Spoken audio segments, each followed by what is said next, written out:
Senhor esteja convosco, Ele está no meio de nós.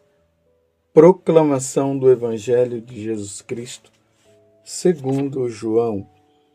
Glória a vós, Senhor. Naquele tempo, Jesus ergueu os olhos ao céu e disse: Pai, chegou a hora. Glorifica o teu Filho, para que o teu Filho te glorifique a ti. E porque lhe deste poder sobre todo homem, ele dê a vida eterna a todos aqueles que lhe confiaste. Ora, a vida eterna é esta, que eles te conheçam a ti, o único Deus verdadeiro, e àquele que tu enviaste, Jesus Cristo. Eu te glorifiquei na terra e levei a termo a obra que me destes para fazer. E agora, Pai, glorifica-me junto de ti, com a glória que eu tinha junto de ti antes que o mundo existisse. Manifestei o teu nome aos homens que tu me destes do meio do mundo. Eram teus, e tu os confiastes a mim, e eles guardaram a tua palavra.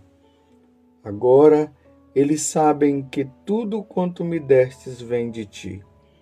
Pois dei-lhes as palavras que tu me deste, e eles a acolheram e reconheceram verdadeiramente que eu saí de ti e acreditaram que tu me enviaste. Eu te rogo por eles, não te rogo pelo mundo, mas por aqueles que me destes porque são teus. Tudo que é meu é teu, e tudo que é teu é meu, e eu sou glorificado neles. Já não estou no mundo, mas eles permanecem no mundo, enquanto eu vou para junto de ti. Palavra da salvação. Glória a vós, Senhor. Meus irmãos e minhas irmãs, logo após a ascensão de Jesus, Jesus que sobe ao céu, se senta à direita do Pai, de onde ele virá um dia, ele retornará um dia para julgar os vivos e os mortos. A igreja, ela nos introduz nesta terça-feira, e nesses dias nós veremos isso, nos introduz no capítulo 17 do Evangelho de São João. Esse capítulo 17 é chamado também de a oração sacerdotal de Jesus. Na última ceia, lembrando que os capítulos 13, 14, 15, 16 e 17 do Evangelho de São João, ele se dá na última ceia. E como eu sempre lembro a vocês, na primeira missa celebrada por nosso Senhor Jesus Cristo. Essa oração é chamada a oração sacerdotal de Jesus. Jesus reza pelos apóstolos e reza também por nós. Não sei se vocês notaram já nessa primeira parte. Jesus ele vai elencando algumas coisas em relação aos apóstolos. Eles são do mundo, como eu não sou do mundo. Jesus fala também que o Pai os confiou a ele, a Jesus, e por isso Jesus agora tem a responsabilidade de cuidar deles. E aqui tem uma coisa importante que Jesus fala no início desse evangelho. Ele diz assim: Pai, chegou a hora, glorifica o teu Filho, para que teu Filho te glorifique a ti, e porque lhe deste poder sobre todo o homem. Entendo isso. Jesus, ele tem o poder sobre todos os homens. Não é o diabo que tem poder sobre nós.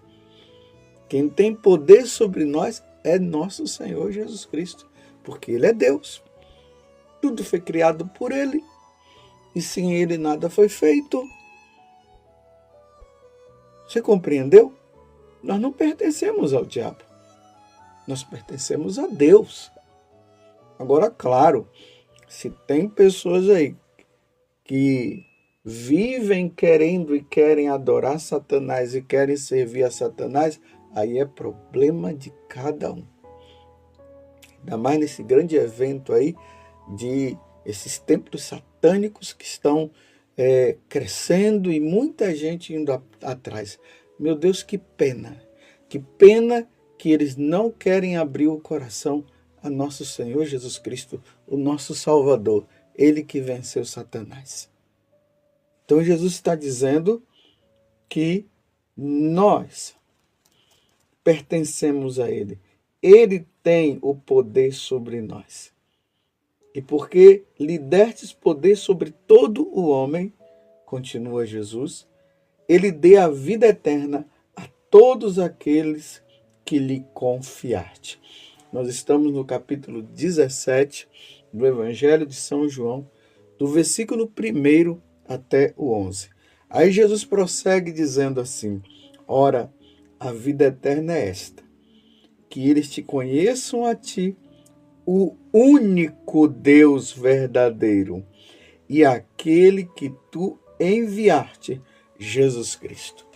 Que definição, meus irmãos, maravilhosa que Jesus está dando para nós neste tempo aí de preparação para Pentecostes. Jesus está dizendo que a vida eterna consiste em nós conhecermos o Pai como o único Deus e a Jesus Cristo. O mistério da Santíssima Trindade, mais uma vez, começa a desvendar, embora aqui Jesus esteja falando apenas do Pai dele, e depois Jesus vai falar do Espírito Santo, ainda mais que nós estamos nessa preparação, nesta novena para Pentecostes. A vida eterna consiste em reconhecer que o Pai é o único Deus e aquele que tu enviaste. Vou repetir, o mistério da Santíssima Trindade consiste nisso. São 3 pessoas, o Pai, o Filho e o Espírito Santo, mas um único Deus. Nós ganharemos a vida eterna se nós mergulharmos no mistério da Santíssima Trindade.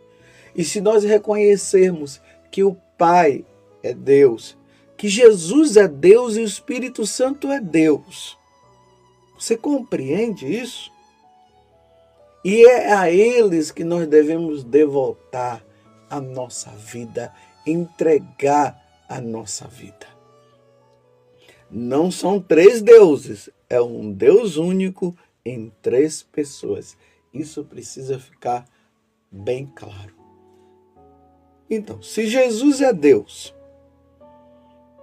se a vida eterna consiste em nós crermos nele, e crermos no Pai, e crermos no Espírito Santo, significa então, meus irmãos, que quem não crê na Santíssima Trindade, quem não crê em Jesus Cristo, quem não crê no Pai, quem não crê no Espírito Santo, não tem a vida eterna. É simples assim. Então, nós católicos, não abandonemos a Santíssima Trindade, meus irmãos. Não vamos largar o Deus que se revelou na pessoa de Jesus Cristo. E depois ele foi mostrando o Pai, e depois ele mostrou o Espírito Santo. Não vamos abandoná-los e seguirmos deuses estranhos, criados pelos homens. Nós cremos na Santíssima Trindade. Eu, como sacerdote me preocupo muito com os católicos que estão abandonando a Igreja Católica e me preocupo muito com essas pessoas que estão agora desbatizando,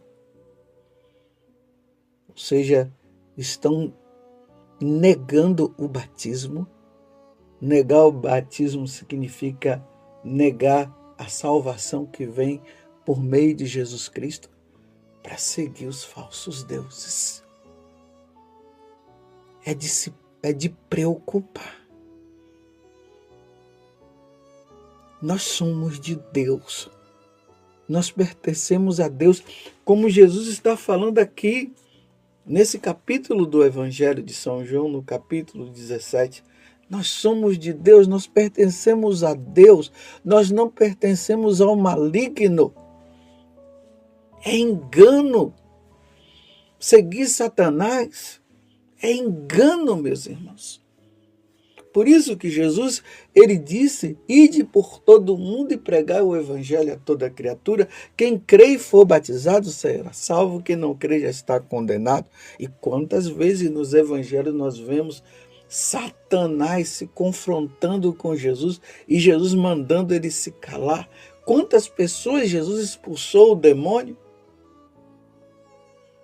E hoje muitas pessoas entrando nisso, eu fiquei muito entristecido quando eu vi na internet fotos de crianças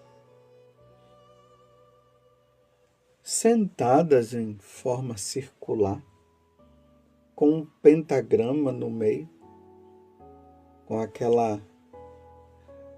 o diabo ali. E o diabo sentado também numa cadeira, uma estátua do diabo sentado num trono. E as crianças, meus irmãos, crianças em adoração. Não sei se aquelas fotos são verdadeiras, mas ainda que não fosse, meu Deus do céu, já introduzir as crianças neste caminho, meu Deus, é um caminho de fatalidade, é de perda da alma. É ignorância pura, não reconhecer nosso Senhor como Deus e adorar Satanás. E os comentários por aí é que está crescendo. Mas por que está crescendo? Por que as pessoas não se abrem para nosso Senhor e estão deixando se enganar por esta mentira? O diabo não é para ser adorado, o diabo é para ser desprezado. Porque antes deles de ser o diabo, que quer dizer divisor, ele adorava também a Deus. Ele também adorava. Mas por uma rebeldia dele, ele foi expulso do céu. E o lugar dele é o inferno, meus irmãos. O lugar dele é o inferno. E agora ele está com essa intenção de nos desviar do caminho que é Jesus Cristo. Jesus mesmo disse, eu sou o caminho, a verdade e a vida. Ninguém vai ao Pai senão por mim. E ele está desviando, fazendo a cabeça das pessoas, para as pessoas odiarem a Deus como ele odeia. Nós devemos amar a Deus, servir a Deus, seguir a Deus. Porque ele é o Criador de todas as coisas. Tudo que existe no mundo foi criado por Deus. Me desculpe eu até dizer, até Lúcifer foi criado por Deus, mas ele se rebelou. Ele se afastou. Lá no capítulo 12 do livro do Apocalipse narra que houve uma grande batalha no céu. E Miguel batalhou contra a antiga serpente, o diabo e Satanás. E ele venceu Miguel, porque Miguel está do lado de Deus. E quem está do lado de Deus é vitória certa. E ele foi expulso do céu. Está lá. E agora ele está querendo nos enganar. E muitas pessoas estão indo no engano, estão se enganando. Como diz São Paulo, na segunda carta a Timóteo, ali no capítulo 3º e no capítulo 4º, que ia chegar um tempo em que os homens não iriam suportar mais a sã doutrina de Deus. E iam se enveredar nos prazeres mundanos, em fantasias das criações humanas. E nós estamos vendo isso. E São Paulo está dizendo que isso iria acontecer no sinal dos tempos. Eu não estou dizendo que o tempo, nós já estamos, que o mundo já vai se acabar. Mas pelos sinais nós vamos percebendo, porque Jesus mesmo disse isso. Parece que cada dia que passa, o homem se rebela mais contra Deus.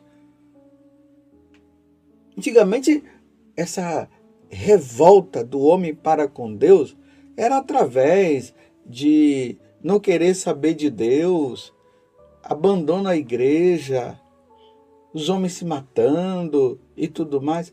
Agora, a rebelião se dá numa tal adoração a Satanás.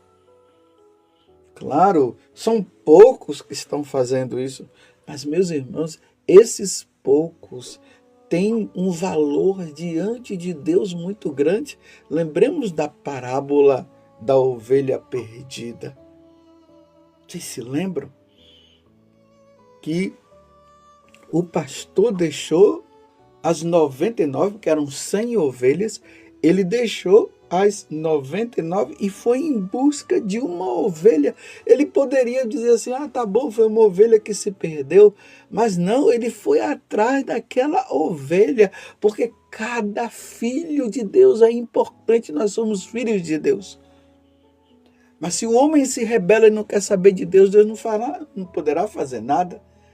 Por isso que no evangelho de hoje, na oração sacerdotal de Jesus, ele diz assim, no versículo 6, manifestei o teu nome aos homens que tu me destes do meio do mundo. Eram teus e tu os confiastes a mim, e eles guardaram a tua palavra. Agora eles sabem que tudo quanto me destes vem de ti, pois deles a palavra que tu me destes, e eles as acolheram e reconheceram verdadeiramente que eu saí de ti e acreditaram que tu me enviaste. É por isso que aqui Jesus vai dizer que nisso consiste a vida eterna, a salvação. Mas nesta rebelião de abandono a Deus, o homem vai se perder. Aquelas crianças irão se perder, levadas por um falso ensinamento. É por isso que neste tempo, meus irmãos, nós precisamos pregar a verdade. A verdade que é Jesus Cristo, Ele é o caminho, a verdade e a vida, para que os corações endurecidos possam amolecer e, amolecendo, possam receber o Espírito Santo, como disse Ezequiel. Deus quer que esse coração endurecido do homem amoleça. Mas se não amolecer, meus irmãos, quão terrível vai ser a perdição, a condenação. E Jesus fala que o lugar dos condenados é como a geena, o fogo que queima, mas não consome. E lá haverá choro e ranger de dentes. E lá no livro do Apocalipse vai falar que é um fogo que não consome. E sofrer por toda a eternidade, enquanto nós temos a oportunidade de sermos felizes por toda a eternidade. Vamos procurar ser fiéis, meus irmãos. E vamos agradecer porque Jesus, Ele rezou por mim e rezou por você. rezou por todos nós, mas é preciso que nós abramos o nosso coração. Muito obrigado, Senhor, por nos ter dado a vida eterna. E a vida eterna consiste em nós crermos e adorarmos a Santíssima Trindade. Que Nossa Senhora nos ajude, intercedendo para que nós sejamos fiéis. Louvado seja nosso Senhor Jesus Cristo, para sempre seja louvado, e a sua mãe, Maria Santíssima.